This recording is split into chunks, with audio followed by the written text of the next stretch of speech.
You ever look at a stock and wonder if it's a good value or not? You can see a $100 stock and that could be a great value. And then you could see a $1 stock, that could be a terrible value, because you have to really look at the valuation of a stock.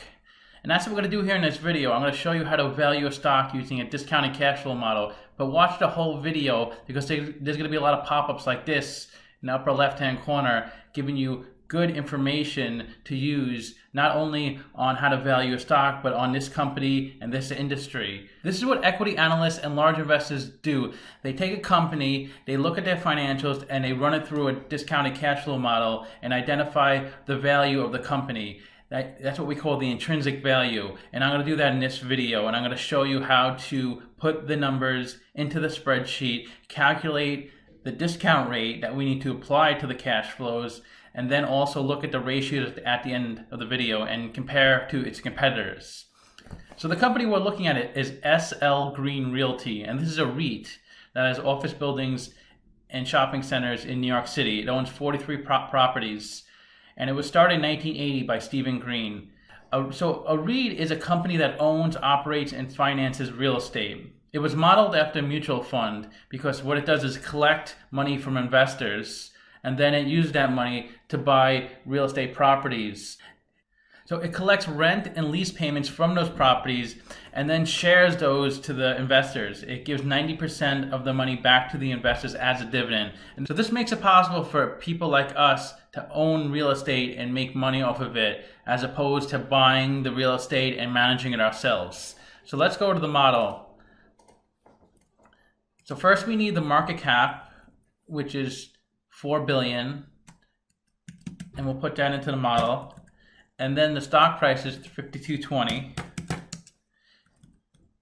And then we're gonna get the free cash flows. This is the actual cash flows that the company generates after a year. So after they operate their business and pay all their costs, this is what's left over. So it's important when you invest in a company they have positive free cash flow, because if they don't, then that means they may not be able to run the business that much longer. Although it could mean they're investing a lot of money into the business, so you have to figure out why it's negative, if it is. Net income is the profit and loss, and then last we'll get the revenue, which is the sales. In this case, it would be the lease and rent payments. And it's going down, it seems like, most years. So that's not a good sign. But it's all positive numbers, so that's good. So we can use a discounted cash flow model. Now we have to figure out the capital structure of the company, because we want to see what discount rate we need to apply to the future cash flows. So the interest expense they pay on their debt is $195 million. That was in 2019. Let's see how much debt they have. We'll go to the liabilities section, and they have no current debt. They have $5.5 billion of long-term debt. That's debt due after 12 months. So they pay 3.5% interest on the debt. So the way companies get financing is through debt and equity. So they got $5 billion of debt financing, and equity financing is just the market cap, which is $4 billion. So they have 58% of the capital structure's debt. That is a little bit leveraged. Let's find out the beta. That's the volatility of the stock. And the beta is 1.59. That means the stock moves about 1.5 times what the market moves. And the weighted average cost of capital, that's a blend of equity and debt. And that's 8.16%. And that's what we're going to discount the future free cash flows by. And we calculate the cash flows when we entered the numbers into our model. The model calculates everything. Usually when I enter revenue into the model, I let the model calculate the future revenue. But in this case, it seemed a bit high, the estimated 2020 revenue, because I didn't think it was going to be as high as the model was calculating. So what I did was I went into Yahoo Finance, and they provide the average analyst estimate for the 2020 and 2021 revenue. So I put that number into the model, the 855 million. And now I'm using that as my revenue to generate the cash flows. So we estimated future free cash flow for 4 years. Then we did a terminal value, which is all years past year 4. We discounted those numbers back to today's dollar amounts. And we get an intrinsic price of the company of $5.6 billion. And when we divide that by 77 million shares, we get an intrinsic stock price of $73. So it's trading at a 28% discount because the stock is trading currently at $52 and we're calculating $73. So it is a buy according to the model. So it looks like it was trading around $80, maybe even over $100 at some points. So it's been trading much higher than 73. It's come back down a lot because a lot of stocks have dropped with coronavirus. So this is a decision. Do you think the company is worth more than $50? If you do, then you should buy the stock. And if you don't, you should sell the stock. So stock price is not based off of how well the company is doing. It's based off of how many people want to buy the stock. It's based off of supply and demand. The more people that want to buy a stock, it pushes the price higher and higher. And the more people that want to sell a stock, it pushes the price lower and lower. And people come up with different ways to figure out if they want to buy or sell a stock. They look at the fundamentals like what we just did, the earnings, the profits, things like that. Technical factors like competition, inflation, the price history of the stock, and they also have market sentiment. They may feel the REIT industry is not a good industry, and so they won't invest in it. Some people may feel it's a great industry and it has a great future, so they will invest in it. So a lot of things occur when valuing a stock, but the best way to mitigate all this stuff is just to hold a stock long term. If you really feel the company is a good company and has a good future, hold the stock for many years and you'll ride out the ups and downs. And let's look at the ratios of the company. And we need to go back to the balance sheet because we want to get a little more information. So we need the current assets. And that's 980 million. And now we need the current liabilities. And that's 268 million.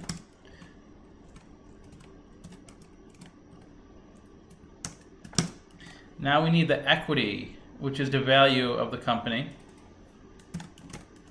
That's 5.7 billion. Now we need the operating income or earnings before interest and taxes. That's 400 million. Now we calculate the ratios. So the PE ratio is price over earnings per share, price of stock. And that's 14.2. That's good because I like to see under 15, so that implies it's a value stock. Price over sales, I like to see under 2.2. It's a little high at 3.2, but it's not too high. They have a good price to book, 0.7. I prefer under 3.3. Current ratio, you want to see at least a 1.2. They have a 3.66, so it's a little high, but it's better to be a little higher than below 1. ROE is a little low, 5%. I like to see 20% or higher. This is the net income over the equity. And interest coverage ratio, this is the default risk. You want to see at least 2. I mean, they're a little over 2. This is how much you can cover your interest payments on your debt. So if they're not able to generate more money, they may need to take on more debt, and the interest payments will go higher and higher. So that's something to keep an eye out for. So let's look at a default risk. They have a 1% probability of default within 12 months. That's pretty low. Even though their debt is on a higher side, they still have a little room to borrow if sales are weak this year and next. So let's compare. I've done a lot of REITs. I think this is my 10th or 10th REIT. And this is SLG in the middle here. And I'm comparing all the ratios. And this is the winner. So SLG won in current ratio. It has the strongest or the highest. So the PE, it looks pretty good for SLG is okay, it's good. But a lot of companies are really low PE like MFA and WMC. But you also have to look at like debt because you can make your ratios look really good if you take on more debt. Because if you take on a lot of debt, the PE doesn't really get affected because P is price and E is earnings. So you can use the money from that debt to invest and grow your business even more. It makes these ratios look good. So you have to look at the whole picture. So the price to sales ratio, our company is okay at 3.2. We have other companies at a 1.8, 0.2. But you see these companies have over 90% debt. So just because they have a good price to sales or price to earnings ratio, I'd be really concerned about investing in any company with over 90% debt, like this one too and this one. So the price to book, we have a great price to book at 0.7. A couple are at 0.2. But like I said, with the 90% debt, I'm gonna put that in red. Just to, because when you're looking at a company, you don't want to look at one thing. Because I remember when I was a newer investor, and I would look at PE because someone told me, look at PE. That's an important thing to look at. And I would look at PE and I say, wow, they have a great PE. It's 2.0, so I'm investing. But now I wouldn't, because I would say 92% debt. I'm not going to invest in a company with over 90% debt. They're probably going to go bankrupt. So look at the whole picture. It's hard to do because you don't even know what to look for in the beginning. That's why you just do little by little and you get better and better. So the current ratio, we have the highest current ratio. I wouldn't really want a current ratio above 2 because that just means you're sitting on cash. But it's not terrible, 3.7. Let's look at their ROEs. So when you invest in a company, you want a return on your investment. And if you're not given that return, like SLG, if it's only 5%, maybe you would find a similar company that has a similar risk with a higher return. And our company is a little high on debt, but it's not nearly as terrible as these 90%ers. But there's a few REITs that are really good on debt, like AMT, O. So look at the whole picture. This looks like a fairly solid company, and it looks like it has a decent future. But you have to really think about how is the REIT future going to look, the industry as a whole. And let me know in the comments what you think. Thanks for watching the video.